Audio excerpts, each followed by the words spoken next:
All right, everybody, welcome back to the Sporting Chance podcast. Be sure to check out sportingchancepod.com for all your flyest new Sporting Chance pod merch. If you're anything like me, you struggled for a while trying to find a source for performance canines. Well, look no further. Check out Clover Creek Canine on Facebook for your performance canine needs. For your East Coast and micro hawking needs, hit up mountainstatefalconrysupply.com. If you want to be cool like me this hunting season and fly a parent-reared goshawk, there's virtually no other source but our boy Seth Roy. Go to northmountaingoshawks.com to put your deposit down on next year's hunting partner.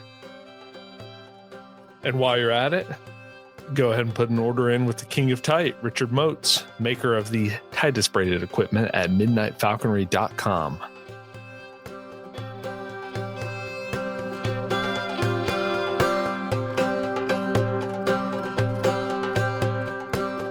Alrighty, everyone, welcome to another exciting chapter of the Sporting Chance podcast. Today we are joined by falconer, friend of the show, Pakorn. Pakorn, how do you pronounce your last name? Patimetha. Full name is Pakorn Patimetha, and everyone uses call me Pat just to make life easier. All right. Thanks for coming on. We've been talking about having you on ever since we started the podcast. Well, thank you. It's an honor to be invited to talk about what I do. The number one falconry podcast. Correct. The biggest falconry podcast in the world. It's not even a joke. We are. It's mathematically a fact. Aaron sounds very excited, but I'm actually genuinely excited. This is going to be the best, in my opinion. I would love to be proved wrong, so prove me wrong. Send people in our direction. This is the coolest falconry story in the country by far. Wow, that's in my opinion. I'm impressed. It is. All right. It has to be. So, correct me if I'm wrong. And listen, if you guys hear the whole story and you think, oh, someone's got a cooler story, I'd love to hear it. But as far as I'm concerned, this is like the coolest story I've ever heard in my life. So you're going to enjoy this one. Okay. So that's a nice little tease. We're not going to do the traditional route of just jumping in about how you got into falconry. We were just talking before we started recording about your current bird, and you have a parent-reared North American female goshawk from sponsor of the show, Seth Roy. Yes, I do. I have. This is going to be her second year. She was a chamber-raised, pure North American female. I got her. I think Seth couldn't produce a fin bird for me, so I ended up picking her up instead. I was a little bit apprehensive at first because I've flown North American before. And just like everyone else says, they're a little bit on the sensitive, on just a little bit more neurotic than the fin. I've flown, I think, 4 finished bird before. I've flown 4 of Jeff Kizak's bird. Loved them. Great bird. The only problem was they were all tame hack. They all had the similar issue, being aggressive when you're doing the weight cutting, and they were learning how to hunt. You would expose them to a squirrel, and what would happen is instead of chasing the squirrel, they would come back and hit you in the face. The typical imprint that they're learning, all of that stuff. But after about 30 to 40 slips, they'll eventually kind of get into it. And then they turn out to be an amazing bird. But just like the theme of every goshawk show, they like to find ways to kill themselves. So they don't last long. So I'm quite sure we keep the goshawk breeder in business because our birds just love to kill themselves. It's like the vicious cycle is we keep the goshawk breeder in business and they keep the quail farmer in business. And I guess the quail farmer keeps the quail feed producer in business. Yes, there it is. So I ended up getting her. I was pleasantly surprised by how calm she was. Very calm. But the typical, it's you have to deal with the fear and all that, the typical stuff that you would deal with a goshawk. But I do find that she is a lot more high-strung than my fin. But I will say her ability to pick up hunting is almost the first slip she saw, she was already on it. Like I've always said with the fin, it takes about 40 to 50 slips before they understand when the squirrel runs around the tree that it just didn't disappear. Like that was the most frustrating part about the fin for me. Once the squirrel goes around the tree, it's like, oh, it's gone. And then they'll see a squirrel like a half a mile away, and it's going after that. The North American was on point. I mean, the first slip she saw, she just kept on chasing it up and down the tree, and she stayed with that. So that I was very impressed. It took my me. experience with the fin was like your experience with the North American. The fin that I had that you were very impressed with, she was like the first squirrel slip. She just took to it like she knew what she was doing. Yeah, what helped for me was that I hacked them in my neighborhood.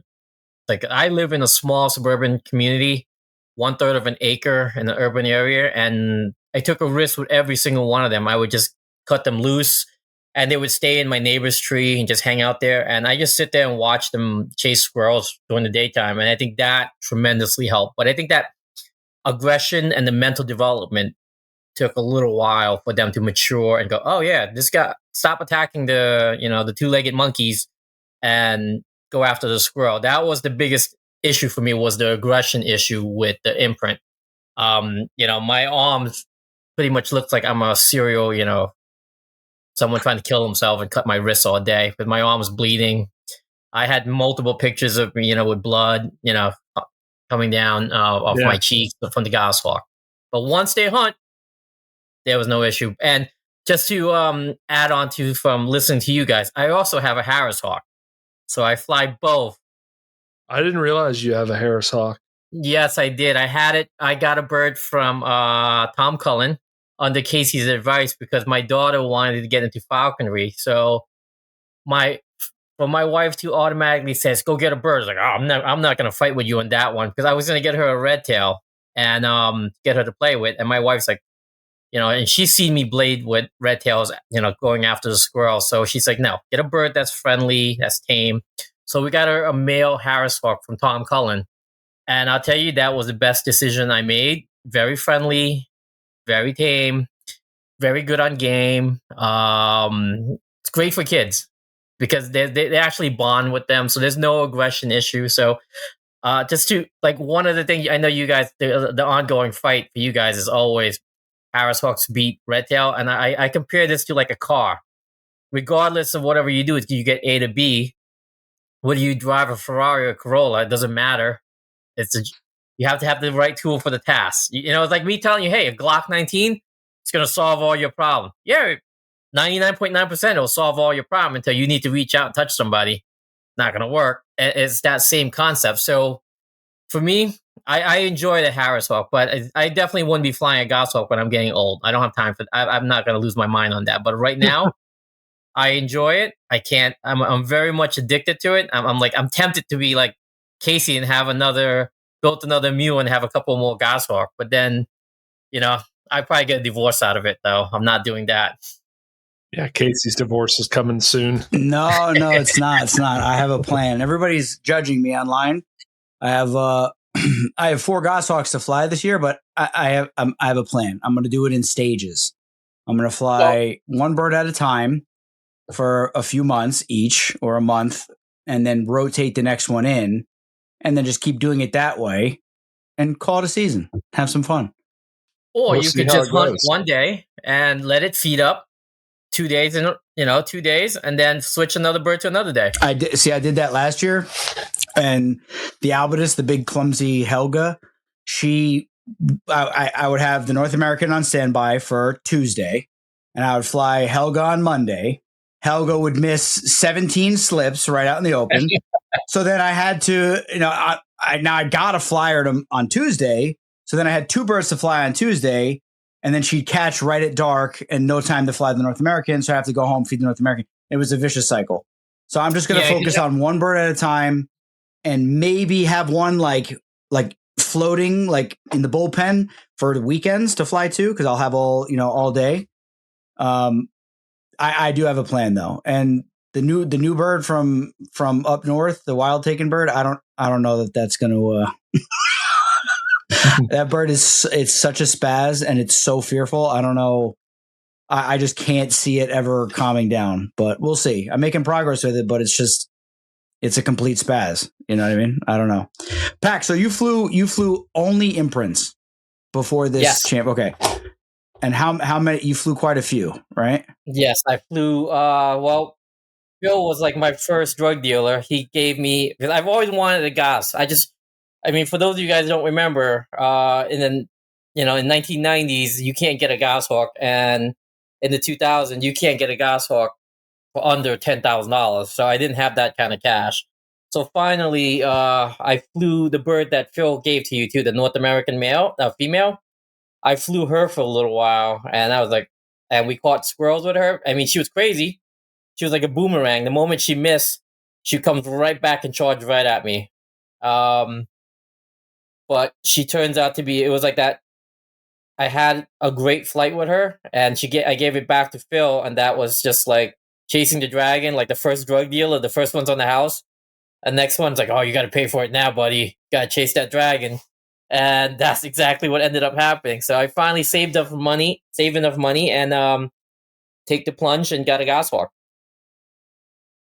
You had mentioned your goshawk's unique abilities to die, and you've been through a bunch of goshawks, just like most goshawk guys have. And do you want to? Are there any of those that you feel like you could share with people? Absolutely. I will always say I made many, many, many, many mistakes. And Well, unfortunately, I want to stop you there real quick. Is even when you do everything right with goshawks, Casey, they still will find a way to kill themselves. I agree. Falconry, like I always say, is very humbling experience. And unlike the kids today, you will learn what it's like to fail, and you learn to pick yourself up. So one of the things about falconry, and I try to teach it to my kids, is resiliency. And consistency is something that modern kids today, they just don't understand. I was like, you're gonna fail, and the lesson I've always learned with falconry has always been complacency. The more you do something, the more comfortable you get, the better you get at it. But then you become complacent and you become careless. Mm-hmm. So that is one of my biggest lessons I've ever had an issue with. So I'll give you my first North American. I got a Tirso from Barry Olette, imprinted it, hacked it with Joe. It's going well. Started hunting it, and the bird went after a duck, and it was by an industry complex, and couldn't find it, lost it, and followed the transmitter, found it next to a window. It died. Bro, what are you going to do about that? There's nothing you can do. You know what you could have done is not hunted the bird. Yeah. So that took a little while. My wife was like, "Oh, well, if you want to buy, I could buy a purse and just throw it out the window too, and just let it burn. At least my purse doesn't go away." So that was a rub. The next one I got was I purchased a female fin from Jeff. Raised it. It was a beautiful bird. Just when it started hunting, that was when I started putting it out in the backyard to weather a little bit more. And what ended up happening with that bird was it got West Nile. So one day it didn't eat, and I was like, "Oh, something is not right." So I already had suspicion that something was wrong. Took it to the vet. The vet thought I was paranoid. I was like, "Look, I deal with this bird all day long. Something's wrong with it." So I wanted ivermectin and meloxicam to hopefully reduce the swelling. And I watched that bird die in my hand within 3.5 days. It went from not eating to looking upside down, and all of a sudden just having multiple epileptic seizure episodes. And there was just nothing I could do with that one. So the next bird, because Jeff was like, felt bad for me, he got me one of Joe Korzkowski old breeder bird that he had. So I bought that from him, the next one. And flew that. And that bird took a while because it got used to taking Jack out west with Jeff, and it wanted to kill every goddamn dog. So that was my biggest issue. And it didn't have a concept of chasing squirrels because Jeff didn't hunt any squirrels. So it wouldn't take slips close to me at all. And it would just see squirrels and just like, I went around the building. It's gone.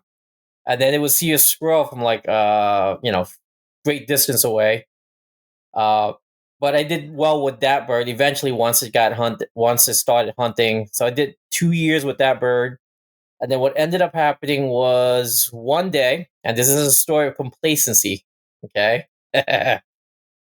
I turned on my transmitter. I went to a new field right down by South Plainfield. And you know that double beep on the signal? And I was chasing sunlight. I was like, and I had my son and the dogs with me. My son was only about 4 at that time. So we went out in the field.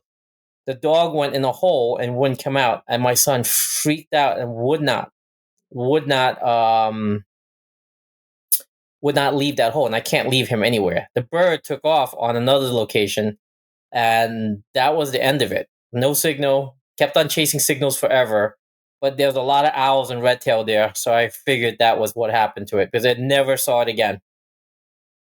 So that was another one, and then my last goshawk, the one I flew before this one, I flew it for like 3.5 years, 4 years. I made a mistake, and she popped the leash and flew away with the leash, and she got hung up in a tree, and I found her DOA up in the tree a few months later, and it was a spot that it gutted me. I think I called Casey. I was like getting ready to cry, and I was like, I can't do this. But it's one of those, you will screw up one way or the other, and it happens. So I'm sorry, I was going to ask what's the longest you had a single goshawk? I think 4 and a half years. Yes. 4 years on one? Yes. Is that what you're saying? Yeah.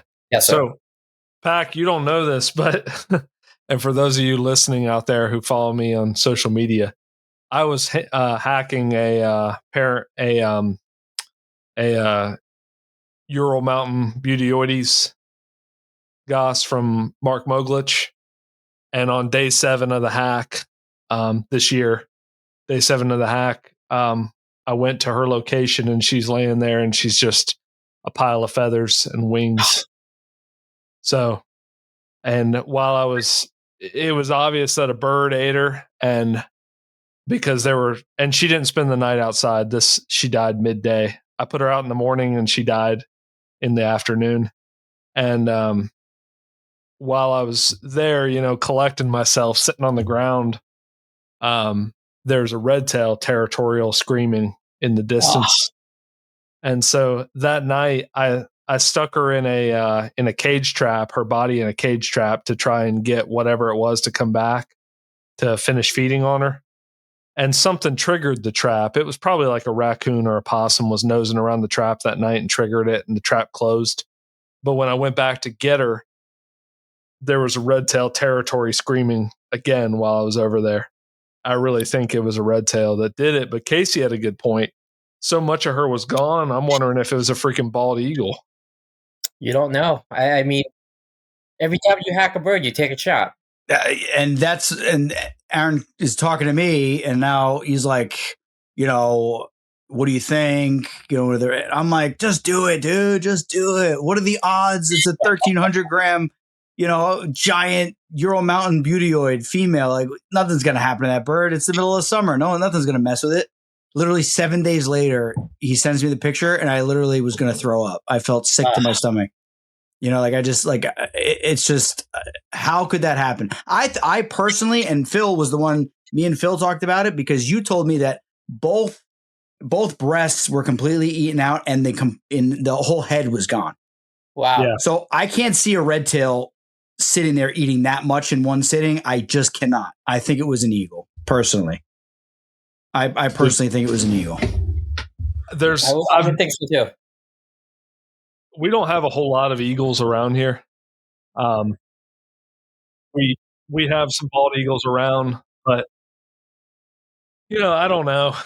It's regardless what happens, it's just like you can't even make this shit up. It's just like so horrible. And I'm still waiting on the community to rally and get me a bird like they did Jake. So I I've know. been holding my breath. Good luck. I mean, like, I've had multiple oopsies with my goshawk and redtail where I'm standing there, mantling with my bird, and I look up, and I see my bird freaking out, and there's a bald eagle's feet coming directly towards me. So I've had that happen multiple times. Oh my God. Yeah. So, about 10 years ago, I had a peregrine I was flying. I tried being a long winger in New Jersey, and it was fun, but it was costing me $5 a shot because I was doing baggies every day, and I had to buy quails and pigeons and all that stuff. So I flew this bird in by a football field by the high school by my house, and gave it a baggy quail, and all of a sudden I see this bird coming down, smack the quail, not an issue at all. And as I'm walking, I'm making in on this bird, and I see this bird literally freaking out. And I was like, "What the hell's going on?" And I looked up. All I saw was just two yellow feet, and the bird saw me. I was like, then it freaked out. It flew away. But I was like, "Holy crap!" But I've had that happen multiple times because I live right by Duke's farm, and there's the bald eagle's nest right there. That bird has almost killed my red tail and goshawks multiple times, especially during like by Valentine's Day when they start to nest. That's when they become extraordinarily aggressive, and they'll come after your birds every time. I've had a bald eagle one time just kind of like come out of the sky through the trees after my Harris Hawks. And Casey would have just said, yeah, take the Harris Hawks, right? Just I would have turned my GoPro on just to get that footage. It's like, it just appeared out of nowhere and just like whoom, came down out of the trees. And the moment it saw me like waving it, it turned around and got out of there. That's the good part. They're not ballsy like red tails. Red tail has no fear of you, and then they just come in and grab everything. At least the bald eagles, once they see you, they'll freak out and like, oh, those are opposite directions. I'm very thankful for that. Like, when I started falconry in the 1990s, back in the 1900s, there were no bald eagles. It was like you would sit there and go, oh my God, I can't believe I saw you would have to travel. Now there's bald eagles everywhere. I'm seeing them on a highway. I'm seeing them everywhere. Everywhere there's a body of water, I'm finding bald eagles. You guys have a lot more up there in the Northeast than we have, but it makes sense because no matter where you're at in New Jersey, you're relatively close to the ocean and rivers. And so it makes sense. It's my non-falconer friends don't get it. I can't stand bald eagles. They're such a nuisance. Well, I'll tell you, they're worth a lot of money. I went down to I'm not sure I'm going to jump around. My little tism comes out every now and then. But I was when I went to Thailand a couple years ago. I got to see a couple of Thai falconers, and I'll see if I can get you guys hooked up with them. I think that's a great idea. They love the bald eagle there because it's such a majestic bird, but it's so nasty. They just bite you in the face. They do all that stuff. But you know what they have that they fly there? Chainable hawk eagle. The guy has crown eagle, which is I held it and it looked at my daughter like, I can eat this. So that was interesting. I got to see how they do falconry. And you know what? And Casey would probably die for this. The best bird that they have in Thailand that they love, Harris hawk. Everyone loves Harris hawk. Dude, it's the same way with England. We talked to Joe Franklin, and the dude's just nuts for Harris hawks, and he could go buy any bird he wants, and he loves Harris hawks. Oh, it's great. It's a great bird. I know Casey's freaking probably choking right now. It's a great bird, but I would not. The air. It's making me sick. Yeah, he's probably bashing his head against the wall right now. But I would say all of my general falconer, I said I'm not. You could do what the hell you want, but I tell you, you're not. You should not get a Harris hawk. Because unfortunately, they're so easygoing, it makes you become a shitty falconer. Because I flew Harris for a little while, and every time when I switch from a Harris to a red tail, I get grabbed all the time. I lose my bird for a little bit because you don't. In a way, and I'm probably going to contradict myself. In a way, Harris hawk is the hardest bird to train because they're smart, and more importantly, and this is what's the most frustrating part: what is their weight? What is their hunting weight? Which can be from a completely fat bird to a skinny bird, like a red tail.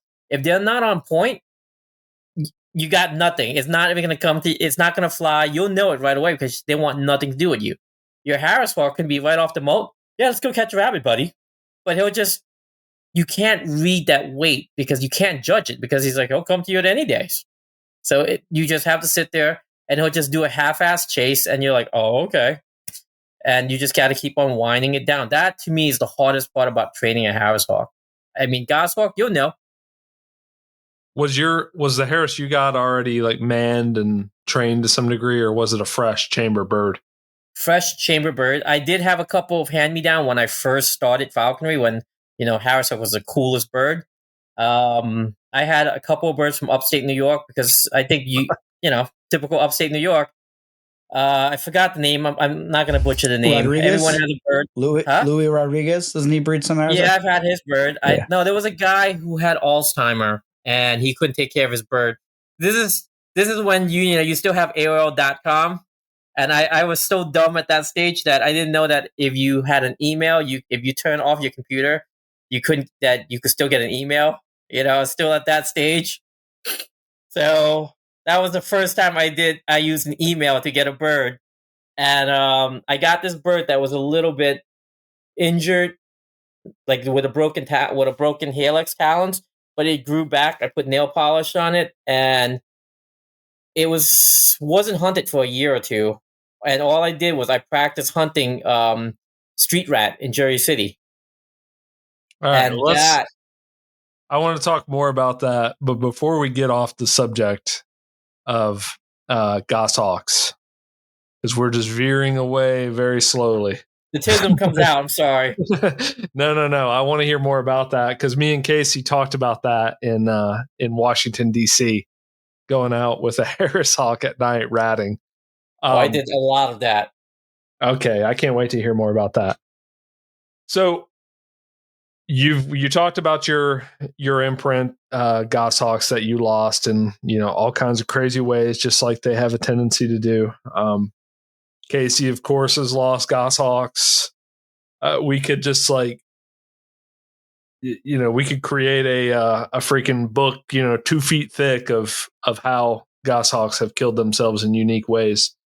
But I want to ask you about your methods with the parent reared bird that you have from Seth, because a lot of guys and gals out there, there's some gals out there too, have got parent reared birds, and they're they're going through the process right now. So whatever you did work. So can you share with us from step one, what'd you do? Well, I followed Seth's advice directly. I didn't deviate from anything. He did the hooding method and feed through the hood, which is very counterproductive to what I've never done that before. So I fed him to the hood. Once the bird started feeding on the hood, and you would make that noise, the bird would bend down and feed from the hand. Once you got that going, then you would slowly take off the hood, give them a short amount of time. They would feed, they would act like nothing happened, and then you would put the hood back on. I followed that train and progressively increased time with the hood off. And what I just did a quick jump to maybe about 6-7 inches, and the bird refused to jump off to my hand at all. So I didn't want a bird to bond to my hand anyway, because I have a really bad experience with imprints, especially the Cooper's Hawk binding to my face. So I didn't do that. I went directly to the lure. So I just kept on feeding off the lure. The process took a little bit longer, a lot of walking around the block, around the house, and it's tossing out the lure until the bird started jumping to the lure. I switched to a carcass drag, and progressively just kept on working on that. Like, one of the weird part for me was that I didn't get the response I wanted for a while, and I'm not sure. And I was afraid to cut the bird's weight down. And what kind of, the breastbone on the goshawk is a little bit leaner than what you would get from Harris Hawk, so I had to cut her down a little bit more. But once I made that transition, she responded, and I learned, put on 2 transmitter, and I just kept on doing that. I had a couple of bag pigeons in my hand. I got a rabbit from Casey, and I gave him 1 or 2. And I just kept on taking her to. I know you have a aversion to park squirrels, but I wanted easy success. You know, that quote from McDermott was like, confident breeds success, success breeds confident. So I just kept on doing that, and it progressively gotten better. But once she hunted, and that was the end of it. I mean, at the end of the season, she didn't kill as much as my imprint did, but she ended up doing like the high 90s with just squirrels. And this is the first bird I had that actually caught rabbits, you know, like the traditional old school British way, where you have the goshawk on your hand. Like that's when we go out with Seth. Like Seth only takes slips from his hand. Otherwise, it's just a dirty slips. Something I wouldn't do. And like I don't care if it catches from a tree. I don't care if it catches from a pole. Dude, it's a Jersey thing, man. These guys got it easy out there because there's rabbits sitting in front of your feet. That's why. Oh yeah, I couldn't believe it. I was like, he was like, "Why are you so excited?" I was like, "I have never seen rabbits out in the open."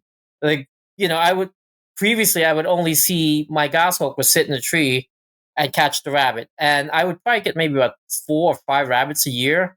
With this, the North American, I was actually able to catch about a dozen rabbit right in front of me. So that was really cool with the dog. So I'm very much a big fan of that of the North American. So just to summarize it up, my experience, I did that, and I just went back on to what I've always said, which is just hunt the bird as much as you can and give them the reward, and don't rob them. And the more they fly, the better they get, because I think the connection is not there with the lure and all that stuff until they see the use in you, until they hunt and they're like, oh, this monkey is actually useful. Otherwise, they don't want you. So that's pretty much kind of helped me out. But the fear factor was an issue. I find that the chamber was a little bit more sensitive with people and noise. Like any diesel engine was, forget about it. You have no luck with that at all. My chamber tolerated it a little bit, but I find that I don't have. I'm not a great falconer. I don't consider myself. I just get by and try to figure it out. But I think one of the big thing I've always done was just the more time I hunted with with my bird, I think the behavior gets better, and I think the connection is made. I don't find. I know everyone likes the restrained pursuit and all that stuff. I just never pick that up. I just take my bird out every day, increase the experience. As long as my bird comes home exhausted, that's a good day for it. Not sure if that helps you. That was good. It's great. Thank you. Yeah, and us, me and Aaron being on the inside, you know, as Seth being our sponsor, he does tell us that, you know, he charges extra to give advice, you know, to his customers. But most of his customers, they don't take his advice when he gives it. He tells them, this is what I do. This is what I like to do. And they go, oh, that's great. Anyway, and then they do their own thing. And then they're like, I never caught it. I bet you if we did a study out of all the goshawks sold in the country, how many of them actually caught game and were successful? It's probably 10%, 20%.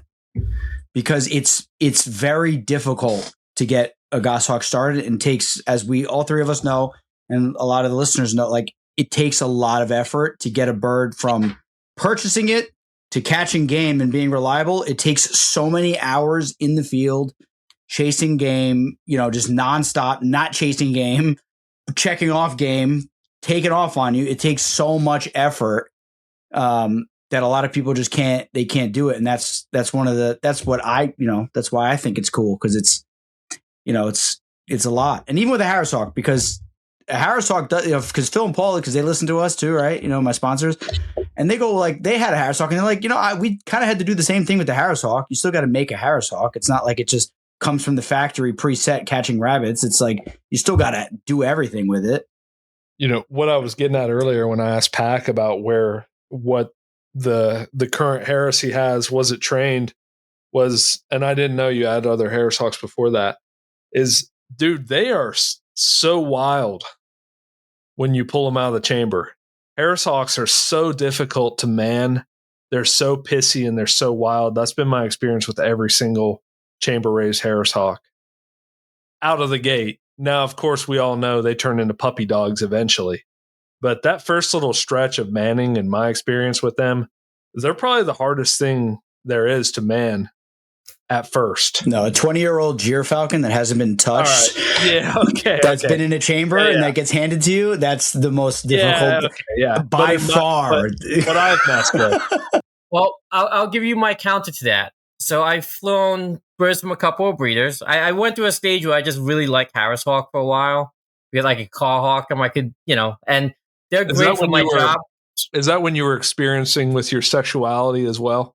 Yeah, well, New Jersey is very diverse, So with the Harris Hawk, I got the one I got from the Coulson. I'll be honest, I got one, and my old apprentice got one. It literally trained itself.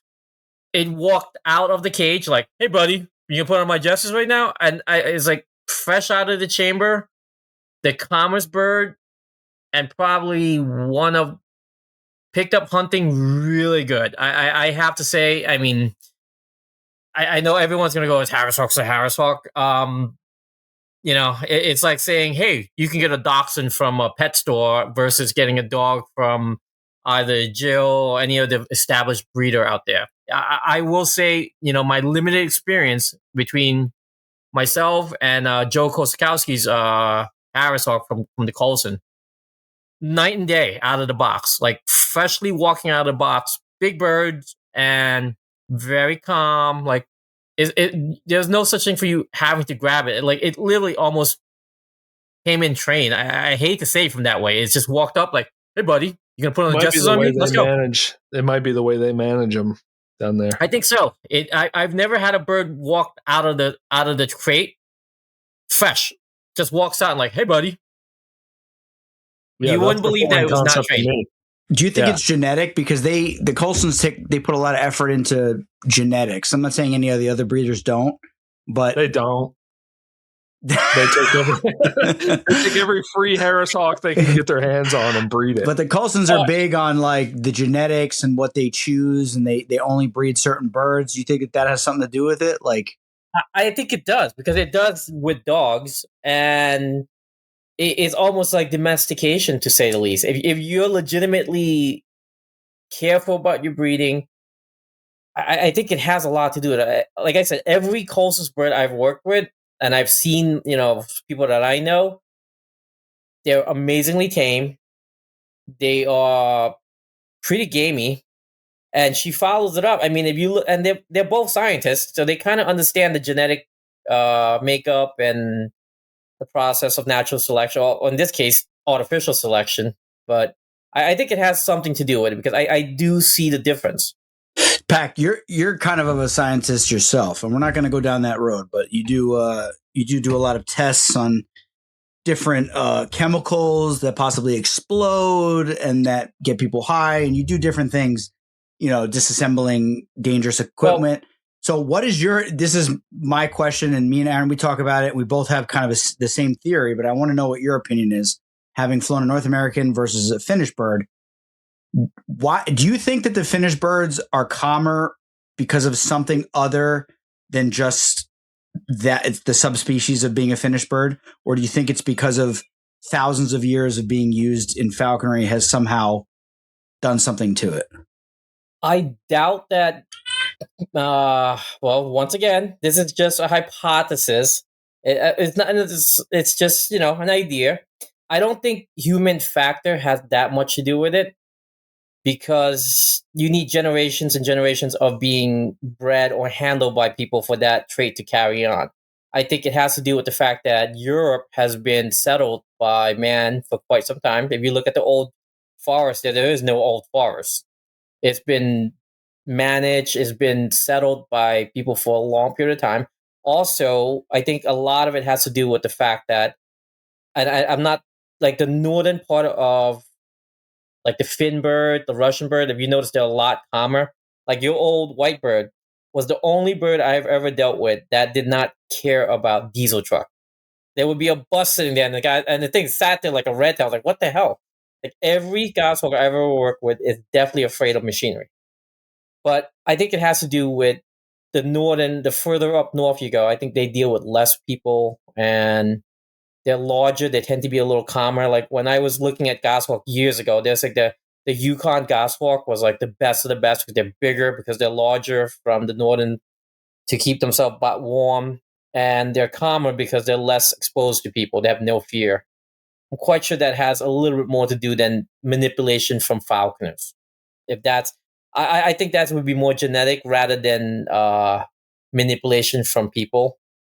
All right. You're kind of bursting my bubble, but I respect it. And me and Aaron had that same conversation about birds that are habituated to people, that are used to being around people. From my personal experience, trapping birds in parks and public places, like I'm sure yourself has, Pack. We live in a similar area, both from New Jersey. They tend to not calm down as the way you think they'll calm down. Has that been your experience? I want to say I can only equate this to red tails and Cooper's hawk. No, that's what I'm asking about red tails. Like when you trap a red tail, that's like catching squirrels in parks with people around, or like for my one example that was really sticking out to me is one I caught with my bare hand because it was so calm. It was coming to a quail on a string, and I was like pulling it in. It was like a spaz, and like we caught a bunch of game with it, but it was like it never calmed down like a big ridge trap bird that came from who knows where. Has that been your experience? Like, no, I have not. So I've had multiple red tails. Some of them I caught in my backyard. The one that my daughter flew for a while, I caught in my backyard. I've caught a lot of birds in Jersey City at Liberty State Park. Probably just incriminate myself there, but that's statute of limitation of the past 20 years, over 20 years ago. So we'll I'm bleep good. that out. We'll bleep it out. I don't care. There's an industrial part of that that's not in the park, so I'm borderline in the park, but adjacent. I think it's individual. You get different birds. Like I've had some really tame bird that came in, but as time goes by, I've also had sporadic bird that flew around people. So my experience has been with red tail that I've trapped in the city. Never had a problem. Those are super calm, didn't care about people at all. The one that but I will say they're not as good of a hunter as the bird I've caught in late October. Those are the bird that's automatic, that knows how to hunt. It's not one of those, like I hunt squirrels almost exclusively. So I hate birds that if the squirrels goes behind a tree, I'll drag a squirrel behind a tree and drag it up. If it bypassed that, and it's like, oh, I'll cut it loose right there. I'll just fatten it up and go. I don't want to deal with birds that doesn't understand the concept of squirrel going around the tree. So when I have enough birds and I'm not in a rush, I'll just cut it loose. But my first red tail, I would sit there, do everything. But after the 10, 15 red tails, like whatever, man, I don't care. Yep, I get that. That's I guess in abundance, we make it. We can kind of pick and choose what we want. Like the guys and gals out west that like want a Merlin. We can't forget those gals. The gals and the they thems. There's like, if you want a Merlin, it's like an ordeal to get a Merlin. Yes. You know what I mean? Like they got to get like Dolgazas. They got to drive around for hours and like set this thing up. And then when it takes off, they got to reset. Like we're down at the beach. We're like, we're trapping like 30 Merlins a day down there. You know what I mean? Like we don't care. Like, I pick which one I want and make sure it's a good bird, and that's it. You know what I mean? That's a foreign concept to some people. I think Phil and Paul will cut a wild caught goshawk loose too if it doesn't chase a squirrel around the tree. Yeah, absolutely. Oh yeah, they're very yeah. No, definitely not. They're the only people I know who trap goshawk like that. I'm like, I don't have the time, I don't have the money to even. It's just. Time is something I don't have, because I've had that discussion with Paul and Phil so many times. They're like, "Oh, just go trap one." I was like, "Dude, I have precisely one weekend off, a week, a month. I work pretty much. I might as well just be a Mexican. I work every day. I have jobs everywhere, and I probably just violated some rules right there." It's all right. It's okay. You're in. My wife's Mexican, so it works out. You could pass for Mexican, Pack. No. He could be Guatemalan. If he's too tall. He's too tall. Yeah, but I don't have the time, and my wife have always said, she's like, just time is money. Go buy your bird, it's so much easier. You want a guarantee shot because nothing worse than going out hiking in the woods, sitting on a mountain all day, and I could be making money, giving up overtime to go sit on the mountain. Like, oh, I saw one red tail. That's counterproductive to what I do. In a sense, I'm not losing money. That's the compromise I've made. So I'm very much appreciative of breeders. That's why I know you and I will disagree on this. I don't argue with people on price at all. I'm like, whatever. That's what you want. That's what you got. I told Seth, I was like, I'm not arguing with you. I know how much it is to feed. I know how much I like. I love to be a breeder, but I know I don't have the time, so it will never happen. Maybe until once I retire, and have a normal lifestyle, I could definitely consider that. No, I think that I agree with you, Pac. I think that breeders should be paid for their efforts. I just think come on, hook me up. That's all I got to say. Come on. Casey loves it when customers like to talk him down on his plumbing. Oh yeah, it's like hey, you want to install my piping? It's like, well, you can't. I can just get someone else to do it. Yeah, Casey, he gets his rocks off when customers say, that sounds too expensive. Yeah. I can find someone better on Craigslist. It's true. That's a good point, actually. Yeah. But listen, this is what I always tell the breeders. This is my opening line when I'm trying to get a deal. I say, I'm not saying the bird's not worth that. I'm just saying this is all I have to spend. And can you work with me? And that's what I say. I wheel and deal.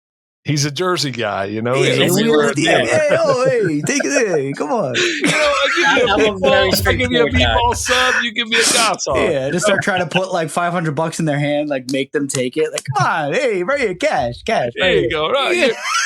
You're breaking my heart. You're breaking my balls. This thing is $500. Come on. You can get free plumbing, Yeah, you need plumbing. I'll fix your plumbing. Just give me a fucking bird. That's how I do it. They're like, dude, I live in Nevada. I'm not giving you. I don't need you to do any of my plumbing. Works for Casey. Man. Yeah, whatever I got to do to get my hands on a bird. That's all I got to say. Like overall, just to recap, like I really enjoy the chambered bird. I don't think I could.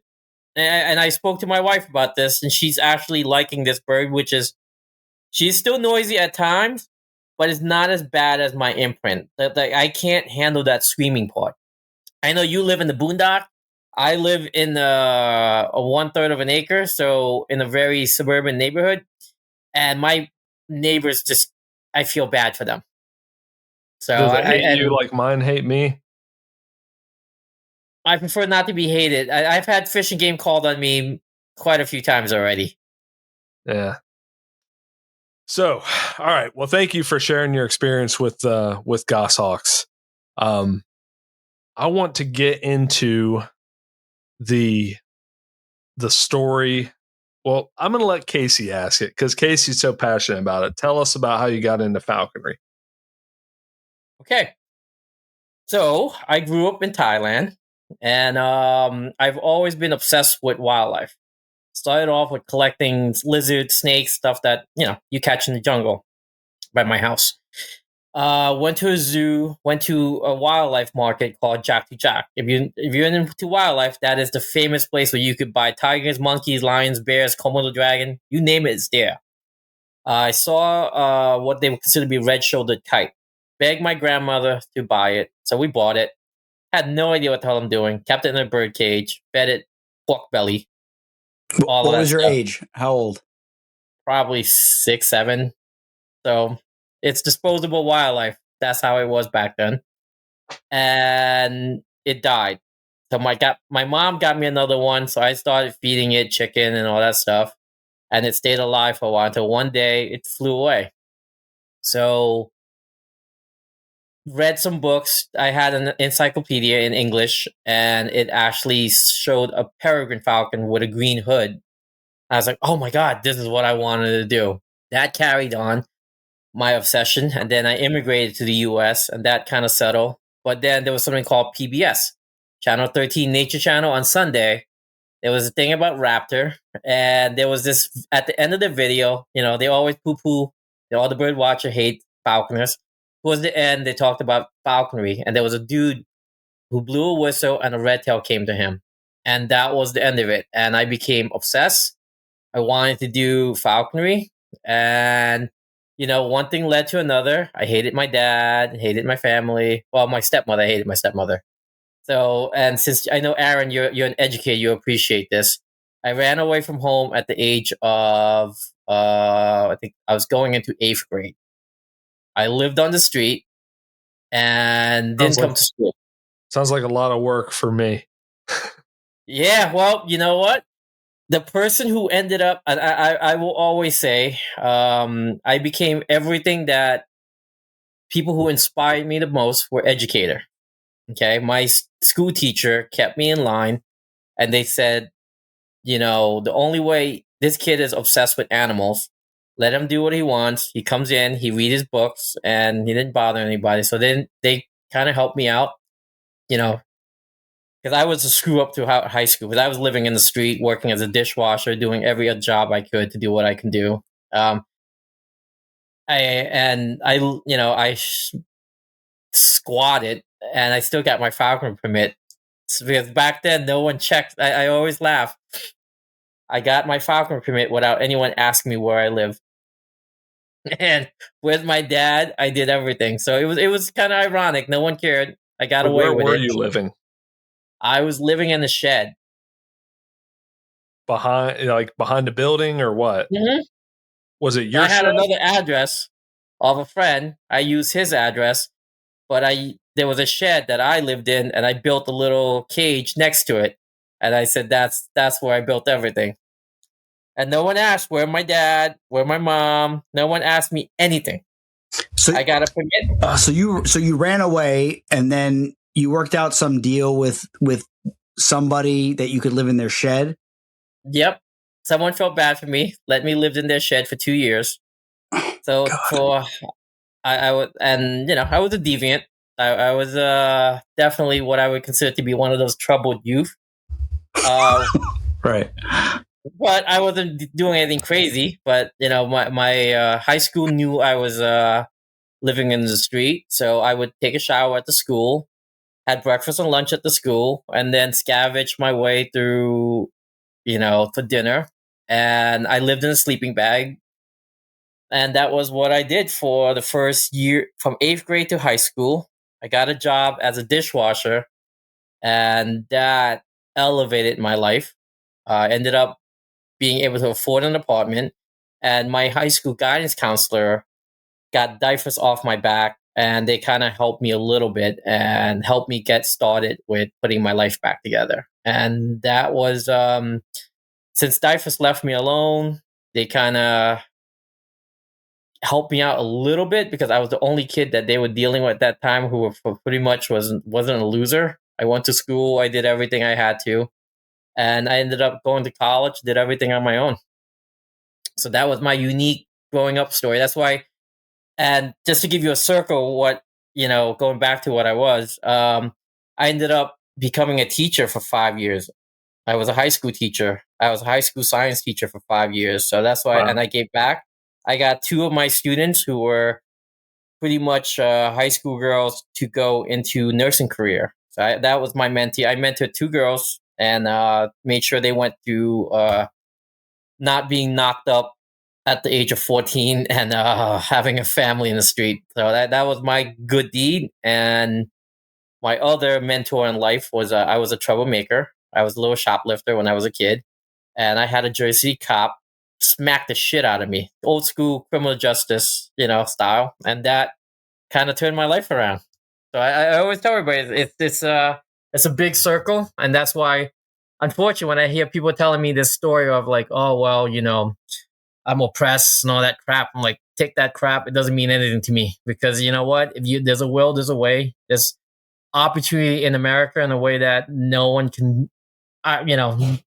that I think most Americans unfortunately don't appreciate the opportunity that you have here.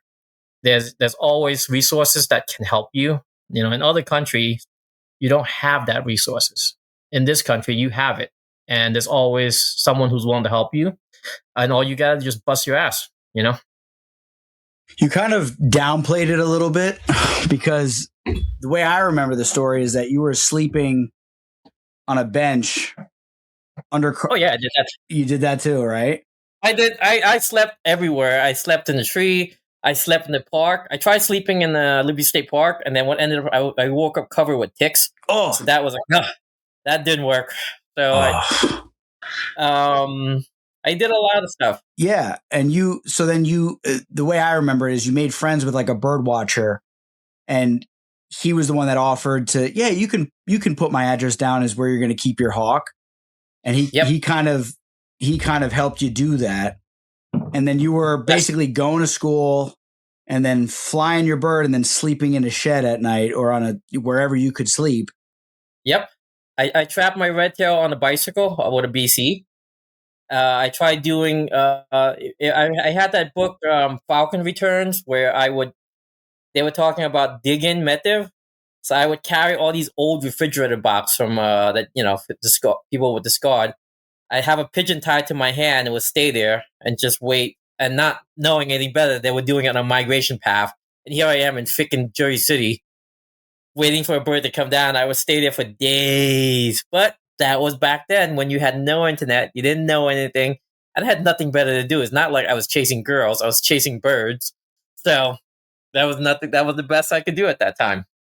That's crazy. So you were successful doing that? Yeah, I caught a couple of coops that way. That's all I could ever catch. That's wild, dude. That's insane. So, and then I'm sorry, Aaron. So no, so you trapped your bird. Who was your sponsor? Who sponsored you? I'm not gonna name him because he's a legend in New Jersey falconry.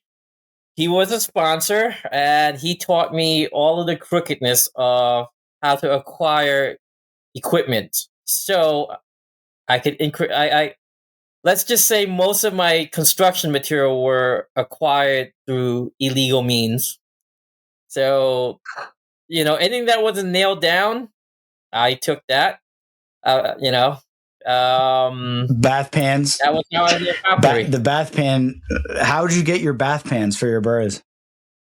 I needed a bath pan, and so I'll give you a great story. Because right before that, there was an interaction with a cop. So right before the bath pan, I grabbed the garbage can. It was on a garbage night. So as I was driving by with my bicycle, I grabbed the garbage can, tossed it on my back, and just drove it and rode away with it. I cut the bottom half, made a bath pan out of it. But right before I got inspected, as part of my payment, I had to pay my sponsor some pigeons. Right, that was our deal. I would supply him with pigeons while he had all these eyes. So I went on top of a building. I had it timed out. There was an alarm. There was all these guys who were catching all these nuisance pigeons. So I would catch them. The alarm would ring. I put a screwdriver on the elevator's door. So I timed myself like 4 minutes to grab all the bags. So I would dump all the pigeons into my book bag and unclog the elevator, and all the security guard would come up on the building, and I would run down the stairs. So I did that forever, and then one day they figured my deal, because this is before cameras, all that crazy stuff. So this time, these guys didn't take the elevator; they were walking up. So they caught me. So they got me for trespassing. So I had 2 book bags filled with pigeons. All right. So I got caught. They called the cops on me. So the two cops, the usual, smacked me in the back of my head, and they're like, "We're going to lock you up, blah, blah, blah," the whole 9 yards. So I went to the police station, and one of the sergeants, hey, did anyone search this kid's bag? And they're like, "No." So I said, "Hey, why don't," I was like, "Sir, I wouldn't search that bag." It's like, "Shut up, kid. I got a fucking Uzi in there." I said, "Okay." So they opened up 2 book bags, and I kid you not, about 20 to 30 pigeons flew out inside the precinct.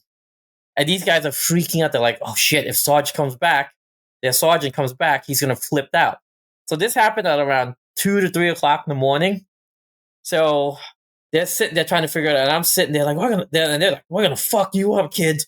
Da, da, da, da, da, the whole 9 yards, trying to scare the shit out of me. And I think, "Look, I'll make this go away.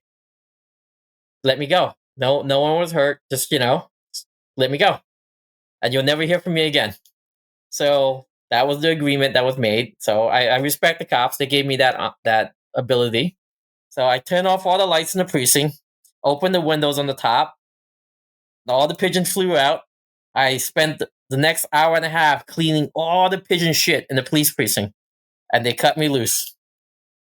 That's why I said it's kind of funny. That's insane. Are you kidding? That's nuts.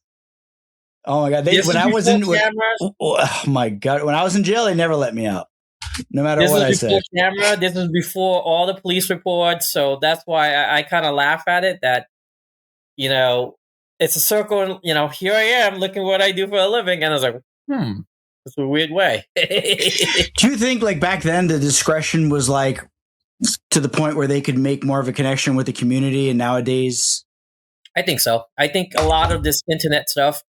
I think most of the kids today don't realize that what they're doing now is on record. Hence the reason why I tell people don't do anything. It's not and I know I told you this before. It's not an issue until it's an issue. Everyone thinks the government's spying on you. No one really cares. There's too much overflow of information. However, when someone puts a target on you and I need to look to find something for you, everything you do is a record. I could tell you, years ago when Facebook first came out, I would solve a lot of burglary just by doing the lineup. Every one of your boys would sit there and the group would be all Facebook friends. And there goes my picture. I would go, okay, is this guy my suspect? And I love the fact that everyone would post what they're doing, where they're at, on Facebook, on all these other social media apps. I think most people have become numb to it by you providing all that information. Like I said, no one's tracking you. I want to be very realistic with that. That's just too much information. However, if there is an issue, all someone has to do is backtrack, and find all the incriminating things that people do. I think I wish we can do more, because once certain stuff goes on camera, there is no the old day of criminal, of curbside adjustment. Sometime as a boy, I think most boys are a bunch of dumbass, because I was one, and I got one right now. Sometimes they need to be smacked, and they need to kind of just go, oh yeah, I fucked up. And, it shouldn't have an impact on them for the rest of their career. And that is something that, you do something now, you do something stupid that can be considered not tolerated in today's society. There's a video recording of everything. And, it's not that hard for you to Google someone's name, find out everything and anything about them. And I think that's can be detrimental, because when I'm doing a background check on you, first thing I'm checking is I Google your name and Googling all your social media, see what you said. So everything will be used against you. Maybe it's not by the government, but it can be used by other people, like your employers. So I try to tell my kids to be a little bit more private. I don't think everyone needs to know everything about what you're doing, where you're at. I think it's from a law enforcement side, from a criminal justice side, it's great. I can track you. I know everything about you, but also the criminal use that against you.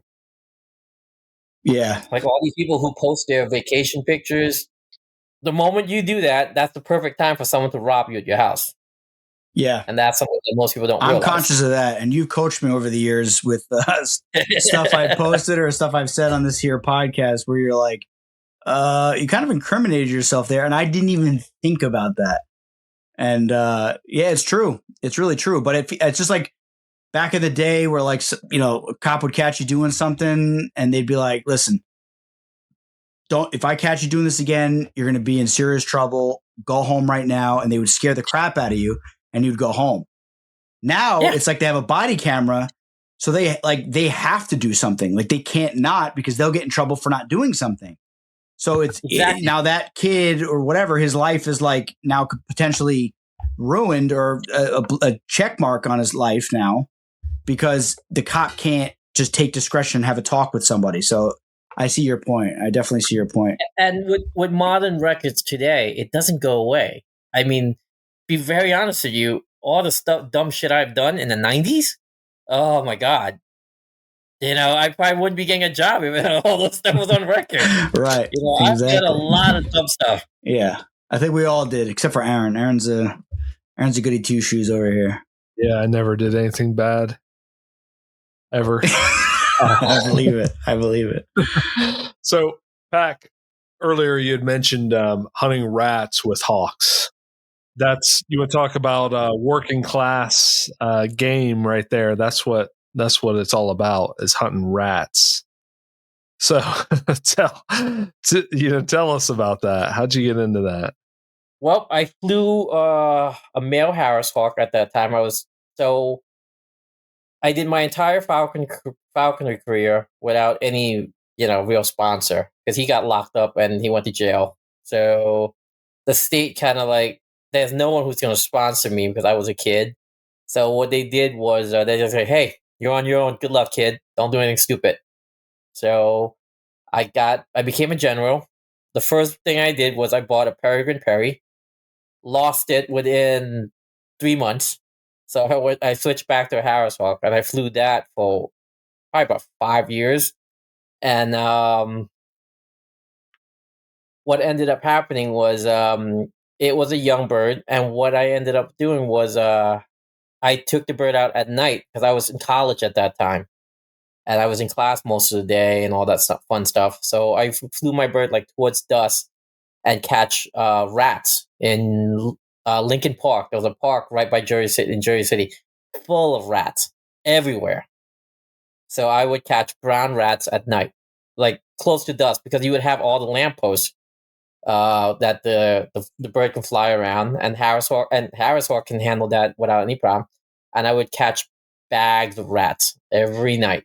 I just wouldn't feed it to my birds because I was worried about rat poison. That was my biggest fear. So I was always taking the rats, but he was building up his, confidence and all that stuff, which eventually led to him catching rabbits and ducks and geese, you name it. But that just built up on the confidence. But I ended up doing a lot of that.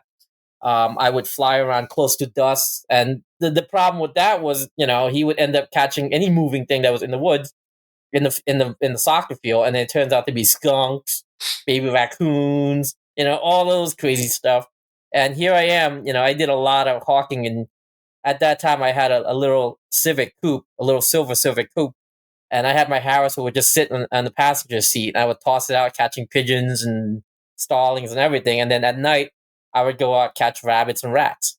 So it caught everything. I think I did like 200 plus head a game with that bird. Counting rats, I'm assuming. Oh yeah, I mean, if you're counting rats, that's even more. I don't even count rats. I just did it just because it taught them how to handle bites from squirrels and all that stuff. So that was and I just did it just to entertain myself. You're not finding rabbits, you're not finding all of that stuff, at that time. But I enjoyed the Harris Hawk. I really did. I liked them because I was very much anti.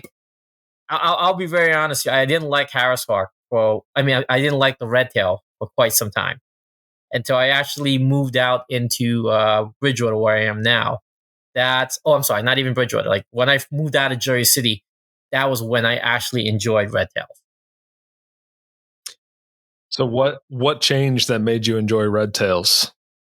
There were more opportunity, and I think I gotten older, so I became a better falconer. I think I was a shitty falconer, and throughout, and I didn't really understand the concept of weight control and reading the birds properly. So Harris Hawk was just killing everything at any time, so it didn't matter. The red tail, I started getting more of an opportunity to hunt squirrels from the tree, and there was more open space where I wasn't in someone's backyard all the time. So I think that made a difference in my hunting style. Mm-hmm. I think a lot of it had to be with more maturity. I became a better falconer. I think that has a lot to do with it. For the Harris Hawk enjoyers out there, you guys rejoice because I may be going out west to trap another one this year. Have you ever flown I'm assuming you've never flown a wild one, have you, Pac? No, sir. Never had a chance to do it. Would be something to try. I think one of our mutual friends is down in Texas. He's trying to trap one. Emilio. He was thinking about trying to trap one. I was like, go for it, man. Yeah, I think if I was going to fly one, actually, I shouldn't even say that because I'll probably fly one that's chamber raised eventually. Get one for your kid. That's what I'm saying, Pac. Like when my son gets bigger, like not going to give him a freaking goshawk. Like, we're going to get a Harris hawk and go out hawking. You know, like, who cares? You gotta start I with mean, the red tail. that was my argument with Phil. Phil was like, "Oh, my daughter could only have a red tail because that's where I started." I was like, "Yeah, but with today's kids, you gotta." It's like you and I when we did it. That was all I cared about. The kids today have so many more of a distraction and immediate gratification. I think you kind of have to give them an early success. It's almost like a goshawk or any bird's eyes. You got to bag them on easy stuff to improve their confidence. You give them something hard right away, they're like, "Fuck that, I'm done." You want something nice and easy, improve their confidence, and then that's what go. And my Harris, I got one of the best Harris Hawk story. My daughter and son. My daughter was probably 4 or 5, right? My son was probably about 3. I have a picture of it. I couldn't believe it. So we had this old Harris Hawk that was the Colson's bird. That's exactly where I got it from. It was a Colson's bird. Loved my daughter. And every time it hears a school bus, it would leave the freaking whatever we were doing, flies over to the front of my house and wait for my daughter. And just to say hi. So I thought, okay, it bonded with my daughter, never attacked her, never did anything. It would just follow her, just part of the pack. That's how they saw it. So my daughter, I live across the street from a park. So my daughter and son, both are still little kids. My daughter got her gloves. She couldn't even carry the bird. The bird just follows her. So they took the birds across the street and I let them do whatever they want. The bird ended up with my daughter. My daughter chased the squirrels up in the tree. When she's sitting there yelling, "How, how, how, how," and I chasing a and my son is hitting the tree with a stick because that's what he watched me do, and my daughter's throwing acorn at it. The hawk went up there, grabbed it, and my daughter is sitting there stepping on the squirrel. And what more can you ask for? They were 5 and 3 years old at that time catching Did a they squirrel. have their hunting license? Who cares? That's awesome. Who cares? That was an accidental take, and I had a picture. I still have a picture of both of my kids still like in preschool with a bird, and that was their first squirrel that they caught with the bird. That's and awesome. It was automatic. So that's why I said, if you have a kid, Harris Hawk is a great training bird because they bond. It's not like a red tail where it's just like feed me, leave me alone. Harris Hawk will sit there in the house, just be friendly, and no issues at all. Not saying they can't be. They can be aggressive, but so far I've been very happy with my Harris Hawk. What if you're a 40-year-old man and you have no kids? Is there an excuse for you to have a Harris Hawk? Casey, what do you think? No, I no, definitely not. For the young and infirm, elderly, the children and the elderly should be flying Harris Hawks. Nobody else. And parents of young children. That's it. You know what? I'd say for New Jersey, a red tail is probably one of the best birds out there. I cannot knock a red tail. I think, unfortunately, and I think we all have said this before, the flaw of the red tail is just that it's common. Otherwise, everyone would be. I've literally never heard someone say red tail, like talk shit on red tails. People talk shit on goshawks. They talk shit on Harris Hawks. You can't say anything about red tails.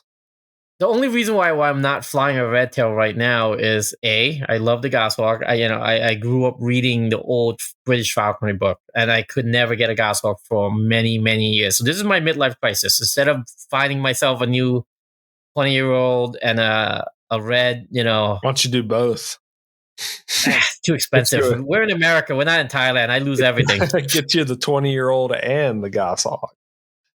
Wow. I can't Aaron's such a great counselor. Yeah, that's a little too expensive. We're in America. I lose everything. That's true. I used the bathroom a minute ago, but did we talk about Pat catching pheasants on his bicycle down in the hood? No, before it was cool. Yeah, so I did a lot of falconry off the back of my bicycle. So I would have my Harris Hawk on my hand. I would just ride my bicycle through. So the unfortunate part about New Jersey is that there really isn't a wild population of pheasants anymore. However, because most of them are stopped. because the habitat changed. The only place you could still get them in New Jersey, I don't know about now, but in the 90s and the early 2000s, were in the Meadowlands, the Phragmite forests and all that stuff, the field. So I would ride my bike through all of these abandoned lots, and I would just bag pheasants as they're crossing the road as I'm riding my bike, because the pheasant didn't care, because they always seen bikers, bike trails without any issue. And I would catch rabbits and everything off my bicycle at that time. And I There's would no keep time the to bird think. in a box. And the only problem, and you'll find this funny, they would think I was a Chinese delivery man. So all these kids would try to jump me. But I would have a box in the back of my bicycle, like the typical Chinese delivery man. So they were like, "Hey man, what you got? What you got?" And I would, it was definitely not fun, because I had to drive through some shitty neighborhood to go to my hawking ground. Yeah, the things we do for our birds.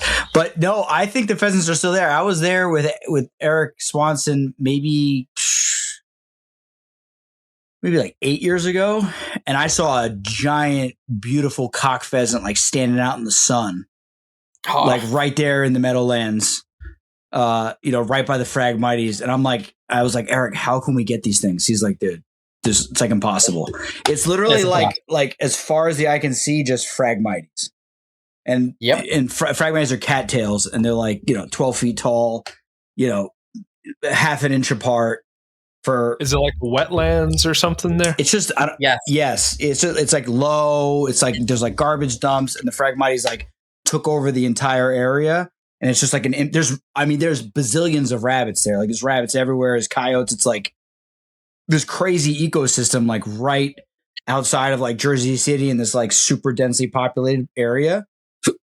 But I don't even know how you get them out. You need like an army of dogs basically to get them out. It's the only way. Yeah, it's to Aaron, just to give you a location perspective. It's right next to MetLife Stadium.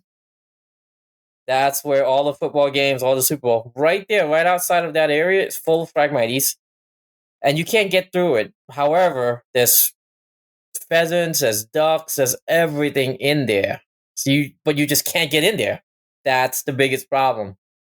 Yeah, it's a really crazy place. And Eric took me to a couple spots when I got my first goshawk, and I was like having trouble with him. The Tearsel, Petrie, shout out to Petrie wherever he is. I think he's out west somewhere. He's alive. I doubt he's alive. He's sucked. But Eric was like, "Come on, I know some spots where there's some good rabbits." And we went out there, and I mean, we'd find these like they'd bulldoze a certain area to get ready to put like an Amazon warehouse in. And there'd be like one strip left, and there'd be all rabbits in that little strip. But then if they made it to like the main Phragmite body, forget it. It's over. Like you'll never get them out. It'll never happen. You know what's another spot that most people don't realize? Newark, New Jersey. You might get shot in the process, or going through it. But there's actually a couple of good spots that I've noticed, and it's just like I don't think it's worth going in there for potential pheasants, because you're on railroad property. You're on you're deep in the hoods too. That's also the problem. So I don't need to find bodies when I'm hawking. Pac, was it you that we went when I was a kid, and we went with Paul and Phil? We went to behind a Home Depot in Newark, or it was Jersey City. It was like a Home Depot, and we went behind it, and there was like rabbit sign everywhere, and we started like working it, and then there was like a homeless encampment. And then we're like, all right, forget it. And we just left. I don't even know why we went there. I have no idea why we went there. I must have been like 13, 14 years old. We drove all the way down there, went behind the Home Depot, parked behind a dumpster. And there's like literally highway over here, like Home Depot, and like a vacant lot behind it. And it was like filled with rabbits. But then there was like homeless people sleeping under tarps and stuff. We're like, all right, let's go. Let's get out of here. It's you have to be very careful. I mean, that's one thing. My daughter is she's just got her apprentice paperwork and all that fun stuff, and I thought, you're not hawking without me. That's pretty much. It's like, I'm dumb. I'm a guy. I was a boy. You're a young lady. You're definitely not going in the field without me, and that's something. That's something I have to worry about as a dad, because I go to shady spots, very shady spot, and stuff can go wrong. I was like, but you know what? I can handle myself, so I'm not too worried about it. But I wouldn't expect my daughter to get into that position, and that's something I think anyone can understand that. 100%. I mean, even in nice, what you would consider a decently safe place, you can still run into stuff like you, It's creeps. creeps, and also big black bears. The remember me, you, and your daughter were in that spot, Yes. and the dog started baying on something, and there's like that was pretty scary. Yeah, and you're sitting there like, hey, you have your gun on you. I was like, yeah, it's a 9mm. It's not gonna stop a bear, Casey. Yeah, I was like, we're just gonna piss it off. Let's walk away. I remember. Yeah, I remember. And that bear is still there because I've hit that spot, and you can see his trail going into that giant cement thing. There's like all those big rocks and like cement dumpings. His trail is like a bulldozer trail going in and out of there. So he's in there continuously, and there's a bunch of rabbits, bunch of squirrels in that spot, and it's just sketchy now because I know the bear's there. Yeah, you have to. It is what it is. I hate to say it, like we're part of the food chain when we do falconry. That's the scary part. Our birds, our dogs, even ourselves potentially. Yeah, I can't imagine. Like I just went out to Idaho a couple of weeks ago. And I tell you, man, it was like Wonderland for me. I've never seen so much open space before, and I was like, oh my god, this is what I want to do when I retire. I want to go out west, and then it's like, I don't know if I want to go out there now. There's so much open space, all private property. It's windy. I never realized how windy it was out there. I was like, holy crap! And the reason why I'm probably not going to Idaho now, there isn't any good Asian food. But there's no good Asian food anywhere really, unless you find like the hidden gem. Yeah, but you know what? It's like, well, your standard of Asian food's a little bit different. That's what I'm saying. The Chinese food that they feed us is not real Chinese food. It's like this BS sugary, syrupy crap that they feed the Americans to kill us. I think it's a whole big Chinese it's not food. Real Chinese food. If you get real Thai food from a real place, it's completely different. Oh, it's night and day. And you know what? I envy. And speaking, I always tell this to my daughter. So we went out to Seth's house, his compound, anyway. And I was like, "Oh my god, this is awesome! This is what I want to do. I want to be And then the nearest food stall location for his house was like Subway, and that's like 20 minutes away from his house. I was like, dude, I would be pissed if I have to drive all the way 20, 30 minutes away just to get Taco Bell. I refuse that. And unfortunately, us being in New Jersey, we're spoiled. Some of the best food in the world is in New Jersey. So I've been spoiled. That's kind of changing my path on what I want to do. I don't know if I want to stay in Jersey just because I can't handle the taxes here. However, I don't know. I don't think I can eat shitty Chinese food. You may also find concentration of game up there is in suburban, urban areas tends to be higher. Yeah, Teddy says it when Casey's shaking his head now. Teddy says it when she moved from Jersey to Delaware. She said that there's way more game in Jersey than there is out there. I mean, even South Jersey, it was amazing. I've never seen so many rabbits down in where we hunt. It's amazing. Casey, Casey was putting his finger up to his mouth like, "Shuh." It's like it's not like you haven't blown that up already, dude. Everyone knows about it, and you know what? I was just down there not that long ago. It's getting more and more developed. Every time we go, there's a new warehouse going on at Amazon, and that's the problem. I unfortunately have a lot of incident that I have to go down to South Jersey around that area for. So I've been down there quite a few times. I heard the mound spot is gone. Yeah, they plowed that over. You saw that in person? It's gone? I heard about it. I have not gone. I'm supposed to go there. I think next Monday I'm supposed to be going there. What could possibly be going on down there that you would need to go down there? I'll give you my South Jersey experience. So when someone has a lab in North Jersey, probably terrorism or drugs, right? South Jersey, so to give you perspective, Jersey's very weird. North Jersey is like urban, hardcore urban, okay? South Jersey is like Alabama. Okay, so you'll drive you'll drive through the alleyway. You'll see cars on cinder blocks, and everyone is something what they call a tinkerer. Okay, these are the guys who takes engines apart and just for obvious reason just put the car back together with the lawnmower and put everything together. So those are the guys. The unique part about South Jersey is like, um, we have groundhog problem up north called an exterminator. South Jersey, they'll make a pipe bomb to blow that up, and that's to me is like, interesting. Is that what their legal defense is when you go down there? No, they legitimately do it. That's legitimately what it is. They'll tell you. It's like, yeah, this is how I get rid of groundhogs. Oh man! So they're buying stuff. It's getting flagged, and then you're getting called in to go investigate. And it's like, dude, I'm just trying to kill groundhog. No, usually I don't find you until you blow yourself up. But there's got to be there when you buy more of a certain product, you definitely get flagged, right? No. Oh, good, Aaron. Pro tip.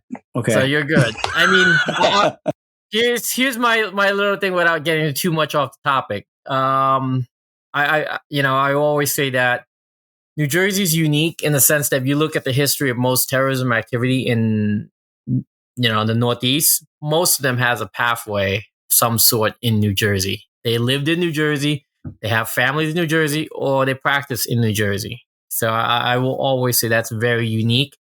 From the tracking, remember I gave you that example of people, doing stuff without being tracked.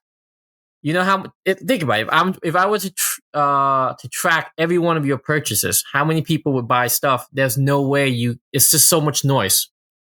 Until we focus on you, then I'm going to put, oh yeah, you've been buying stuff from Home Depot. Yeah. And you don't need to buy, to be very honest with you. And most of the stuff, you can make most of the explosive from Home Depot.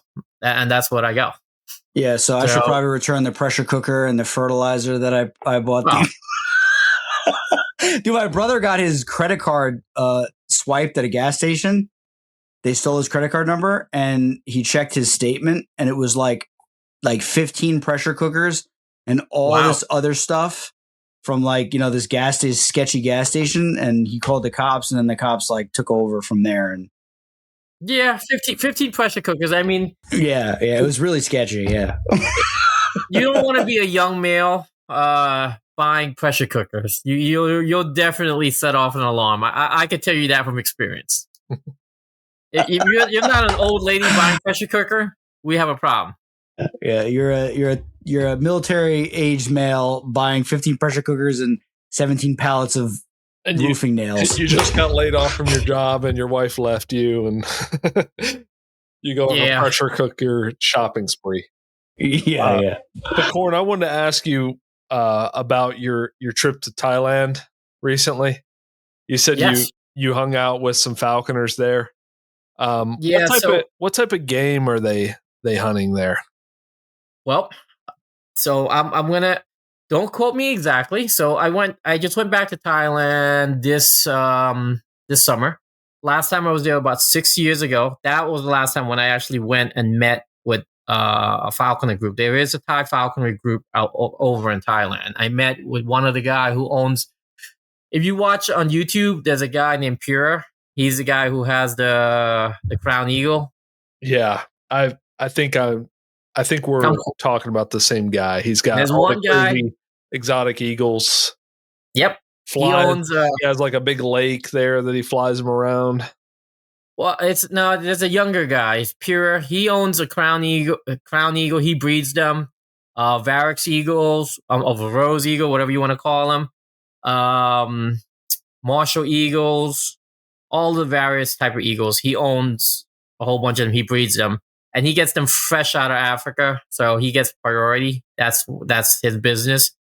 And this is where I tell everybody this is like the amazing part. I don't have a Facebook account, so I Facebook stalk him with my wife's account, and my wife said, "Stop being a loser." So she ended up messaging him and says, "Go talk to him. My husband is stalking you." So my wife. I ended up going to Thailand, meeting his compound, meeting him and seeing his aviaries and all that stuff. It's a beautiful setup. I wanted to write up something and talk about how falconry in Thailand work. It's actually pretty interesting. But I ended up just didn't have enough time to do anything. I got so busy with life. But basically, it's not really regulated. But with Thailand, with anything else, it's not illegal until it becomes an issue, and no one over there cares. It's very much kind of like, hey, as long as it's nothing big, don't piss people off, you'll be fine. But the only rules that they have, and I think that's an improvement, is that you're not allowed to fly on native birds. Technically, technically, you're not allowed to fly any native species. So you're allowed to fly any birds that you want. That's the reason why Harris hawk is so popular over there. And all the European goshawk and Japanese goshawk, that's why it's big. And their version of Shikra, I think they call them, the small, like a Cooper size equivalent of an accipiter. So that's pretty cool. Their games, I don't know. He said it can be done, but I'm always impressed. Like for us, flying a goshawk or Cooper's hawk in the hot weather, it's like a nightmare. In Thailand, on a cold day, it's 70 degrees. And you deal with legitimate wildlife. You deal with snakes. There's snakes everywhere. Pit vipers are everywhere. Cobras are there. So you do have to worry about that. There isn't too many rabbits.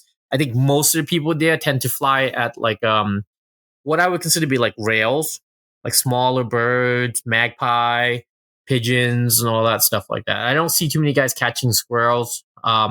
With the crown eagle, Pura was telling me that he had a couple of oopsies where he caught dogs and all that stuff with the eagle. They don't care about dogs over there, do they? No. But, I think he told me, and this is typical Thai. Do they eat dogs in Thailand? I think certain villages do, but I don't. It's definitely not the stereotype. There's street dogs. That's China, Aaron. That's racist. It's only in China they eat the dogs. Sorry, everybody knows I'm a racist. Vietnam. Oh, he's from South Carolina. What do you expect? Y'all eat dogs in Thailand? Hey, the only person I've ever met that ate a dog was here, and he told me he eats dogs and cats all the time, and he was a redneck. Really? Protein. He was a white guy? Yeah, he was a white guy. His name was Don. I see that shocked face. Your face is shocked. Like, oh my god, is a white guy eating dogs? Yeah, that's crazy. Expected me to say like Wang Bing or something like that. Ain't no way no white guys eating no dogs. Yeah, I worked with him at Lowe's, and he was a very strange dude. One day he was just like, "Yeah, I eat dogs." I was like, I was stuck with this guy all day on a delivery. Anyways, so Aaron, I think from your background and even Pac's background, you think he's eating the dogs for some other reason, and the cats, is he progressing? Is he going to end up, is his patterns going to change to something else? I don't know. Some Dahmer status stuff going on? I was just a Lowe's employee at the time. I didn't have an education. You could have been on the menu if you weren't careful. Yeah, for real. So he said that his crowned eagle caught some dogs. Yes. Okay. And because they're grazed everywhere. And like the unique part about the crowned eagle is like they don't look that big, to be very honest with you. And they don't feel that big. But if you look at the proportions of feet, it's just feet. I held a crowned eagle once. Yeah, they're not really as big as, let's say, a bald eagle or golden eagle. They're not bulky. They're small. They're like little ninja. But their feet, when you look at them. I think this female crowned I was holding was like 6 pounds or something. Correct. It's not that heavy. You would sit there and go, wow. But the funny part is, as I was holding that bird in my hand, and my daughter ran, and it looked at my daughter like prey. I have, that look when you see that, it's like, oh, I was like, it definitely baited at my daughter. I was like, I want the kid, and I'm sitting there going, oh, okay, this is definitely dangerous. It's crazy. Oh my goodness. You know what's wild about those crowned eagles is that very few of the ones imported into America survived. and they say that the ones that were hunted with, those were the ones that lived. The ones that they just put up in a aviary or a chamber to breed and just threw food to, they didn't live. Well, I mean, Piro was breeding them pretty well. He was definitely breeding. I got a chance to hold a downy crown eagle, and I kid you not, that thing was the size of a red tail. A downy. I have a picture with it. My daughter was holding it, and we were just. And you know what? I can't say anything. That's the unique part about falconry. You know, you go to anywhere, you're a falconer. Everyone's always welcoming. So I will always say that. That's true. So with like your connections and this and that, there's no way you could have just put that in your carry-on? I took a feather back. How's that? I have a crown eagle feather sitting on my desk that I'm very proud of. That's so cool. Yeah, I mean, like, part of me, and I told my wife that, like, I do too. Nice. Jealous. Where'd you get that? Oh, you got that from Titus? Yeah. I'm jealous. I definitely wanted to go back to Thailand, and then she can fly an eagle. And she's like, my wife's like, you're retarded. You're going to go all the way to Thailand just so you could fly a bird. I was like, yeah. Absolutely. Hey, and she's like, Rick DeVore. They know you're an American. They're going to freaking bust you. They're going to give you a hard time because they know you're not native Thai. They're going to give you a hard time. I was like, yeah, you're right. Like, part of me, I still want to go out west to try, flying an eagle one day, but then I don't feel like kissing anybody's ass and doing all that stuff that I have to do. And I was like, I think I'm just going to stick with my hair. We hope it's going to get easier for people to have access to eagles. I hope so. But at the same shot, I think it's hard to fly them here without the risk. I mean, even I had a big red tail that was eating cats and looking at people's chihuahuas in a wrong way, and we're in such a litigious state and environment now that if your bird takes someone's dogs out, it's something that I could never ever deal with that. Even with that was the reason why I'm very much happy with my goshawk now. I have a chamber raised. I'm not worried about her attacking anybody because there's days when I would go out my imprint and I'm like, ooh, someone's around, and I'm like, and all you need is someone with a fur hat, and you're gonna have a bad day. And I just don't want to be that person. Everyone that's gonna change the law, because the way how the law would change, always one guy who fucks it up for everybody. That's all it takes. And then I don't want to be that guy. So you don't want it to be the Pakorn rule. No. There's enough of an issue right now where I don't want to be involved in any of that stuff. That's why I'm very happy with the chamber raise, because the moment something goes wrong, when there's new people in the future, you just bounce. And there was no question of like, ooh, because there's days when my goshawk would sit there and bob his head. It's like, and that's something you always have to worry about. And Casey, you and I both know we've had incidents of birds attacking people. Fortunately, it didn't, get widespread. And even though I got blamed for half of them, she didn't really attack anybody. The lady was wearing a fur-lined coat, like the hood, and she smacked my neighbor. But well, I've had that happen too. Mine attacked some kids. You know what? Here's the funny part about what a Harris hawk. My Harris hawk's freaking, and my current Harris hawk, and this is why I can't fly it near parks anymore. So I carry most of my tidbits in like little sandwich Ziploc bag. So when it hears that sound, the bird's like a whistle. So I was hunting my bird one day, and there's this old guy who had like he had like his trail mix in a Ziploc bag. He was sitting in his car. My Harris hawk flew like 25, 50 yards into this guy's car, snatched his little trail mix out, and it's sitting in his back seat, freaking mantling over it. And I'm like, oh, holy crap. And, here we go again. Apology and all that stuff. Fortunately, it was just his little hard meds or something. Then we were able to resolve that issue. But I can't imagine having a large or even a small golden eagle grabbing someone's dog. That to me is something I think we can't have that in a populated state like the Northeast.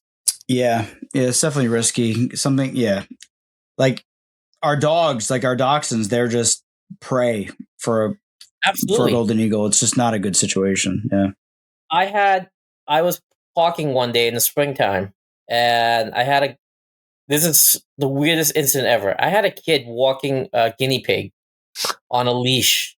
That's like my worst nightmare while hawking. It's the kind of shit that'll happen when you pull your bird out. Is a random kid starts walking his guinea pig down the street. Like only stuff like that. Like you know what I mean? Like you pull your bird out of your truck, and like some guy's gonna walk a guinea pig or he's a rabbit on a blanket in a park. Like only this stuff happens when you have a bird out. Like it's ridiculous. Yeah, I had a guy walking with a macaw. And that almost happened. I was like, oh my God, that would have been an expensive hit. A scarlet macaw flying around someone. And I got very lucky, tossed out the lure right away. My bird saw it before it saw that one. And I'm like, oh boy. But that could have been an expensive hit. So that's why now I'm very much antisocial. I try to hawk as far away from people as much as I can because I cannot afford that type of hit. But they still show up, Pac. Like you could be in the middle of nowhere and you'll be in a dead end road, dirt road in the woods, and like I'm setting up my GPS. I look at my rearview mirror and like some freaking piece of crap Jeep with like all these stupid stickers on it pulls in, and like 3 people and a little tiny dog, like white dog, gets out of the car. And they're just like hanging out in the parking lot for like 3 hours. So then I freaking put it in reverse and I freaking leave and go somewhere else as the sun's going down after. You know what I mean? There was a monument. I told the story in the podcast. There was a monument, like a little plaque monument, and it had a 10-foot radius cement walking trail around it. I watched the guy. Aaron would probably say he had autism. This person, I put my phone in time lapse after the first 20 minutes. This person walked around a 10-foot radius circle like 700 times as the sun is going down. And I put my phone in my rearview mirror and click record on time lapse. And it was just this person going around the thing while there's ducks sitting in a pond right next to where he was walking. I'm like, he's probably what are the odds? Trying to just hook up with some dude that you didn't know about. Yeah, he was waiting for me to leave so his freaking grinder date could show up. You know, it was freaking ridiculous, man. It's crazy. So he's probably looking at you, hoping you were going to give him the signal. Back, I don't know any of those signals, bro. So I don't know what signals these guys looking for. I ain't got it. Oh, you'll be amazed how much that happened. Sounds like you may have a little experience with this. Right? There was a time in my life where I was what they would consider to be an ideal bait. Oh, like those type of activity, like Ladyboy, like this dress you up, put you out there as bait, catch a sting operation. I would sleep in a car and have someone knocking on my window quite often. Really? Yeah. Oh my gosh. It was definitely it was a problem at the rest area for quite some time. So there's something that most people did not know. I didn't know that because I lived in Jersey City. There was no rest area where we were. And I had no idea how much of a problem that was. If you're sleeping in a rest area, you may wake up to someone swinging their dingling in your driver's side window. What, they thought you were a lot lizard or something? No, they just it's kind of like I'm trying to say this politically correct, so that's why I'm trying to think. We'll bleep it out. I thought you were a prostitute. No, it's just kind of like for dudes who just randomly hook up with one another. Pre-grinder, pre all of that stuff, that was where you would do it. You would go there and people would hook up at, in the rest area. See, Aaron knows all about this stuff because he was, like we discussed, he was instrumental in the gay rights movement. Like these gay guys have it made, man. They just freaking, they give a look. You know what I mean? Like straight people, we gotta work. We gotta do all this work. We gotta go on dates. We got this and that. I mean, gay dudes, they just give each other a look and they're freaking, they're good. Well, the way I normally say it is like, us guys are the weirdo one, and it's usually the women who keeps us under control. That's a check and balance. Now with two guys, there's no check and balance, and I can definitely tell you many interesting stories I have seen in my life. I just won't repeat it here. All right. Oh my god, that would make it inappropriate. Yeah, all right. All right. Well, what a way to wrap up the podcast. Yeah, seriously. All right. Well, dude, it was really cool to hear all this interesting stuff. Thailand, your Casey's right. Your start in falconry and what you went through to get into the sport is just absolutely crazy. Super. I think honestly, dude, it's inspirational, to be honest with you. If you want to do it bad enough, you'll find a way to do it. I've always tell everybody that if you want to do something, it's not perfection, it's just consistency. If you can continue to keep on doing it, don't give up. There's a will, there's a way. I had my Kestrel in my dorm room.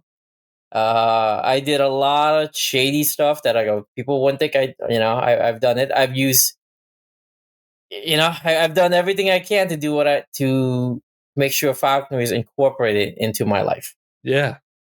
And what you said earlier when we were talking about the hardships of dealing with loss, especially when it comes to goshawks, that kind of struck a chord with me.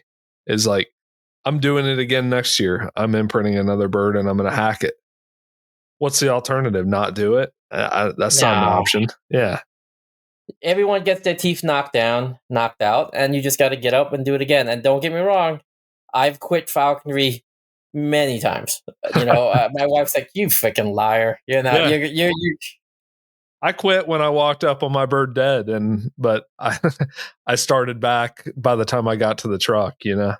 Yeah, and she's like, you're gonna sit there and cry. The next day, you're on the internet calling Paul and Phil, calling all of your connection.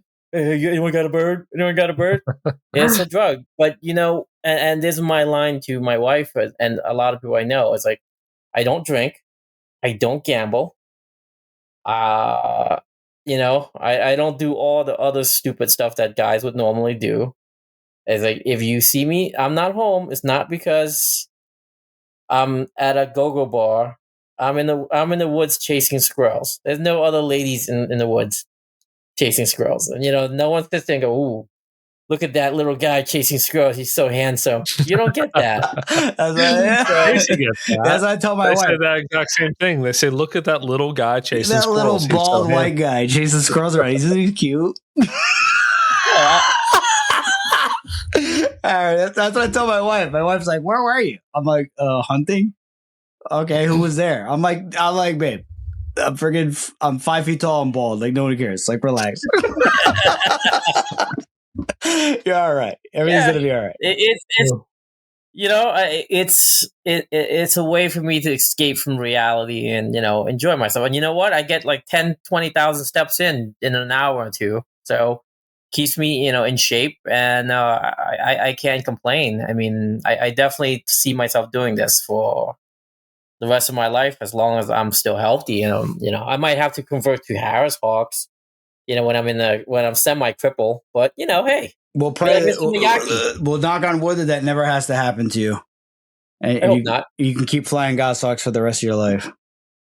Yeah, I can't complain. Like, there's days when I was like, oh, I want to be like you, and I was like, oh, let me go get another bird from Steph. I was like, wait, and it's like, I barely have enough time to fly my goshawk and do all that stuff. I was like, you know what? I'm good. You have to have spares. That's the only reason why I have so many out there is I need spares. No, I agree. I've learned. And then you know what? And when I didn't have a goshawk for a while, my househawk was killing everything. I was like, oh, it's such a phenomenal bird. I forgot. Because I always kept it as a backup. But I think if anyone focus the same amount of attention to details and attention to going out with a Harris-hawk, I think it would be as good as a goshawk.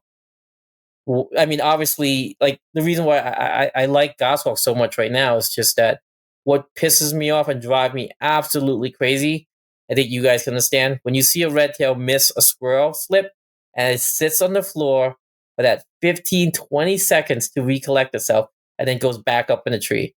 And the squirrel's just going away. That drives me absolutely crazy. I want my bird to continue chasing it, and that's what I'm obsessed with right now. Dude, I've said that a million times on this show that's like the biggest thing is like anything that you wish your red tail would do, like mid hunt. You're like, yeah, get him. That's what your goshawk will do, and it's just it's amazing. It matches your intensity for game. Yeah, and you know, everyone looks down, and you and I have had this conversation. Like when I did this many years ago, I was hunting squirrels, and everyone was like, "Oh, you filthy squirrel hunter!" And you know what? I don't care. I mean, my bird is happy. My bird was in the best shape of his life. Like I'm watching my goshawk flying up in spiral, chasing squirrels. His breast was built like there's no tomorrow. You know, from a rabbit, it's not that hard for them to catch a rabbit, especially with a goshawk. Once you see it, it's like, oh, that's not hard. Squirrels, you could fly the same squirrels for 30 minutes in a tree. Same squirrel, and the bird comes back exhausted. Aside from the bites, which you have to deal with for a little bit, but that's the risk you take because as I've seen, and to support what you said, I've seen many rabbits run purposely through a fence, hoping to take the bird right out. Yeah, rabbits are definitely a more dangerous quarry. And I will argue, and it's not even an argument, I think it's a fact, that a squirrel hawk of any species is physically more fit than any other quarry that you're going to chase. Like a guy who's catching rabbits off the fist versus a guy who's catching squirrels every day, like their birds are good. It's going to be night and day difference in terms of fitness because it requires so much fitness to chase squirrels. It's just a great quarry to go after regardless. So I don't know why people, it's 2025, like Aaron would say, come on, let's get with the times. Let's be open-minded. Let's go to the rest stop, boys. Let's go to the rest stop. Let's give each other the look. Squirrels are the way to go, 100%. If you got them, I wouldn't change it. Yeah, man. All right. Well, thanks again, everybody.